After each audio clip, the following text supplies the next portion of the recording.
You searched how to buy shares of UiPath Inc., so here's a clear, step-by-step guide.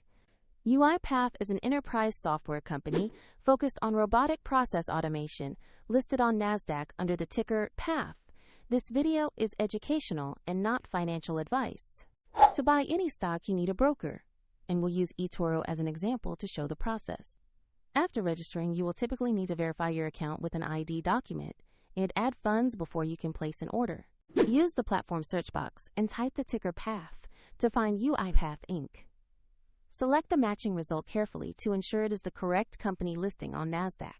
On the stock page, you will see basic company information and a price chart that reflects market activity. Double-check the company name and ticker to confirm you have the right asset.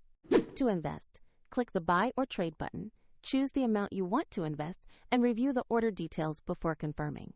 If the market is closed, your order will be queued or executed at the next available session, and if you lack sufficient funds, the platform will ask you to add money before the order can be placed.